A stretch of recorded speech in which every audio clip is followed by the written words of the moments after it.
Hi అండి, నమస్తే. నేను మీ సత్యేశ్వరి. ఈరోజు ఒక పవిత్రమైన వంటకం పులిహోర. పులిహోర అంటేనే మనకు దేవుళ్ళ దగ్గర పెట్టే నైవేద్యం, ప్రసాదం. పూజలు వచ్చినప్పుడు చేసుకుంటాం ఎంత మంచిగా. అందుకే దీన్ని పులిహోర అన్నారు. అంత బాగుంటుంది. కాకపోతే ఇప్పుడు ఏ అన్నంతోటన్నా ఏదన్నా కలపని, పుదీనా రైస్ అంటారు, టమాటా రైస్ అంటారు, కొత్తిమీర రైసు, ఇంకేమో రైసు, ఎన్ని రైసులు వచ్చినా దీని కిందనే ఇదే బాగుంటుంది. ఇది పవిత్రంగా ఉంటుంది. పులిహోరను చూస్తుంటే ఒక మంచి నిండు ముత్తైదు అని చూసినంత ఫీలింగ్ వస్తుంది. అది అంత అందంగా ఉంటుంది పులిహోర. ఏ అన్నం కూడా దీనంత అందంగా ఉండదు. అందుకే మన పెద్దలు సాధించి శోధించి ఇదైతే బాగుంటుంది దేవుళ్ళకు నైవేద్యంగా పెడితే అని దీన్ని ఎంచుకున్నారేమో అనిపిస్తుంది నాకు. దీన్ని చూస్తే అంత బాగుంటుంది.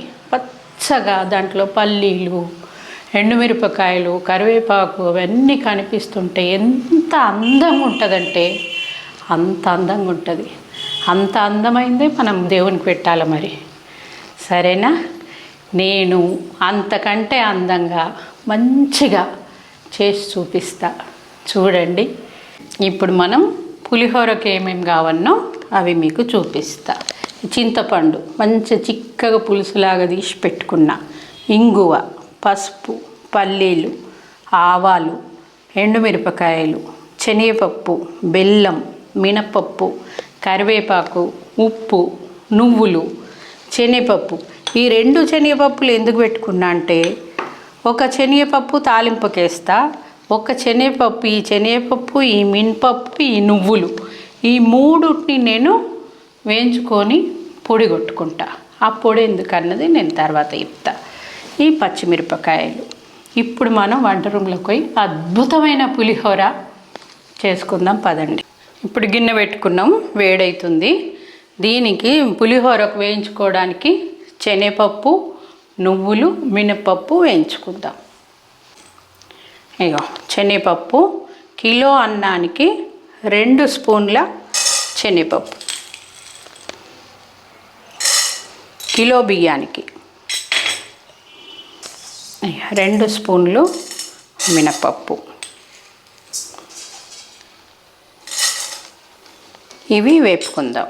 వేగినాక నువ్వులు తర్వాత వేపుకోవాలి, ఎందుకంటే నువ్వులు తొందరగా వేగిపోతాయి కాబట్టి అవి సపరేట్గా వేపుకోవాలి. ఇట్లా చిన్న మంట పెట్టుకొని దోరగా వేపుకోండి. నువ్వులు 5 స్పూన్లు. ఎందుకు సపరేట్గా వేయించుకుంటున్నామంటే ఇవి తొందరగా మాడిపోతాయి. 3, 4, 5 కిలో బియ్యానికి లెక్క. వీటికి చిటపట అనే గుణం ఉంటుంది, తొందరగా వేగిపోతాయి ఇవి. ఇంకా చూడండి, ఎప్పుడు కూడా ఇట్లా చిన్న మంట పెట్టి వేపుకోండి.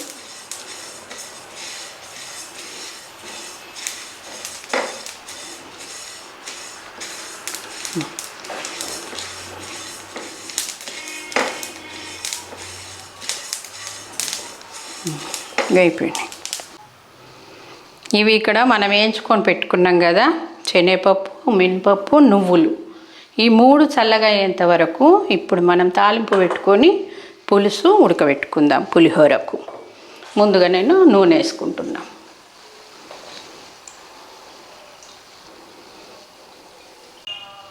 ఆవాలు 1 స్పూను, శనగపప్పు 1 స్పూను, తాలింపులకి 2 స్పూన్లు వేసుకోండి. మినప్పప్పు 2 స్పూన్లు, పల్లీలు ఈ బౌల్ నిండా వేసుకున్నాం, ఎండుమిరపకాయలు,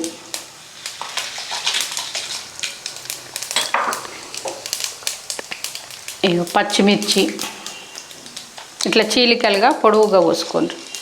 పచ్చిమిర్చి కొంచెం మనం పసుపు అందులో వేసుకుని, నేను అన్నంలో పసుపు, ఉప్పు, కొంచెం ఆయిల్ వేసి అన్నం వండుకున్నా. అందులో కొంచెం పసుపు వేసిన, ఇందులో కూడా కొంచెం వేసుకోండి. కరివేపాకు కొద్దిగా వేగినాక వేస్తా. ఇట్లా కలుపుకోండి ఒకసారి. ఇప్పుడు ఇవి కొంచెం వేగినాక కరివేపాకు, కొంచెం ఇంగువ,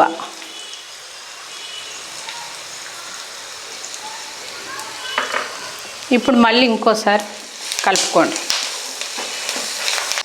ఇప్పుడు పులుసు మనం తీసి పెట్టుకున్నాం కదా గుజ్జులాగా, దీన్ని వేసేసుకుందాం.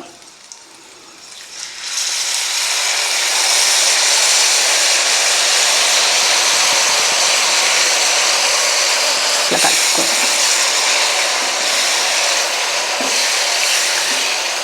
ఇట్లా అంతా కలుపుకోండి.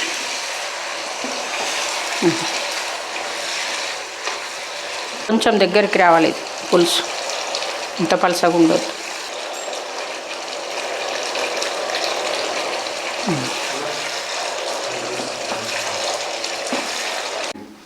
చూద్దాం.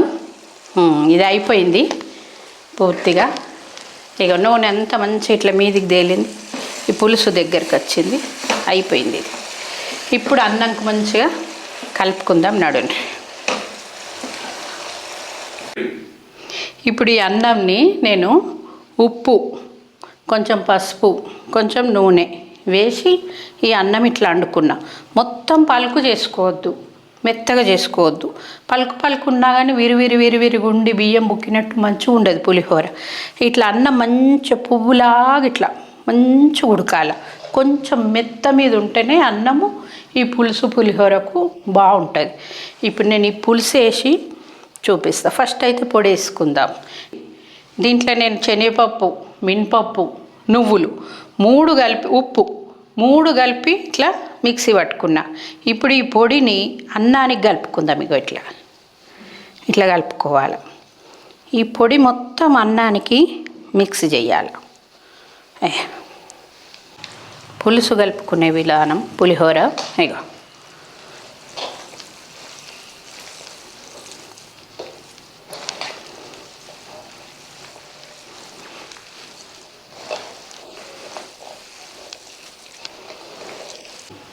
ఇట్లా మంచిగా కలుపుకున్నాం కదా.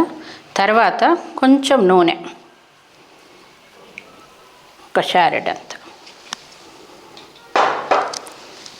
పచ్చి నూనె ఇట్లా మీద వేసి ఇక ఇలా, ఎందుకంటే అన్నము నిగారింపు వస్తుంది, మంచి నిగారింపు వస్తుంది పులిహోరకు, మెరుస్తుంది అన్నమాట.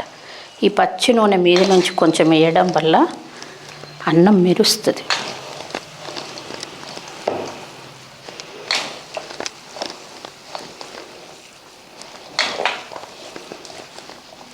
వేడి వేడి పులిహోర రెడీ అయిందండి. ఇప్పుడు మనం తిందాం. ఈ పులిహోర అంటే మా మన్మరాలికి ఎంత ఇష్టం అంటే, నేను చేసే పులిహోర అంత ఇష్టం. ఈ పులిహోర చేసిన రోజు చికెన్ ఉండని, మటన్ ఉండని తినది. ఇదే 3 పూటలు కానీ 4 పూటలు కానీ పక్కకు పెట్టుకొని తింటుంది. అంత ఇష్టం దానికి పులిహోర అంటే. మా కోడలకు కూడా ఇష్టమే నేను చేసే పులిహోర అంటే. మా కొడుకు కూడా ఇష్టమే, కానీ వానికి మామిడికాయ పులిహోర అంటే దీనికన్నా అది ఎక్కువ ఇష్టం. మా కొడుకుకు మామిడికాయ పులిహోర మంచిగా తింటాడు. మా కోడలకు మనవరాలకి మాత్రం ఈ చింతపండు పులిహోర అంటే ప్రాణం. నాకు కూడా ఇష్టమే. పులిహోర అంటే ఎవరికి ఇష్టం ఉండదండి? అందరికి ఇష్టమే. దేవుళ్ళల్లో ఇంత ప్రసాదం పెడితేనే దాన్ని ఇట్లా ఎంత మంచి కళ్ళకు అద్దుకొని తింటాము. ఇట్లా చేసుకోండి, సూపర్గా ఉంటుంది. ఇగో ఇప్పుడు తిందాం పులిహోర. తినే టైం మనది. ఈ పులిహోర అన్నము బిరుసు ఉండొద్దు, మెత్తగా ఉండొద్దు, ఇట్లా పువ్వులాగా ఉండాలి పులుసు అన్నం పులిహోర. ఆవాలు ఎక్కువ వేసుకోవద్దు. కొంతమంది పులిహోర తింటే కొన్ని జాగలల్లా తింటుంటే అన్నీ ఆవాలే వస్తాయి, కిచ్చు కిచ్చుమంటాయి. అట్లా మంచిగా ఉంటుంది. ఇట్లా మంచిగా చేసుకోండి, ఇంత పద్ధతిగా సూపర్గా ఉంటుంది. బా పుల్లగా, కొంచెం స్వీట్నెస్గా సూపర్గా ఉంది. నేను ఎట్లా చూపించానో అట్లనే చేసుకోండి, తినండి. ఈ వీడియోలో చూసి మా మన్మరాలు నువ్వే తింటున్నావు నానమ్మ పులిహోర అంటది. పోయినప్పుడు దానికి చేసి పెడతా, కానీ దానికి అంత ఇష్టం పులిహోర అంటే. చేసుకోండి, తినండి. నేను ఎట్లా చూపించినో అట్లా చేసుకోండి. ఆ పొడి వేయటం మూలంగా అన్నంకంతా ఆ పొడి మంచిగా అతుక్కపోయి సూపర్ టేస్ట్ వస్తుంది తింటుంటే. ఇట్లా చేసుకోండి పులిహోర, బాగుంటుంది. అబ్బా సూపరు సూపరో సూపరు. బాయ్ అండి. మళ్ళీ ఇంకో వంటతో మిమ్మల్ని కలుసుకుంటా. లైక్ చేయండి, షేర్ చేయండి, సబ్స్క్రైబ్ చేసుకోండి, బెల్ బటన్ నొక్కండి. సరేనా? ఇలా చేసుకొని తినండి.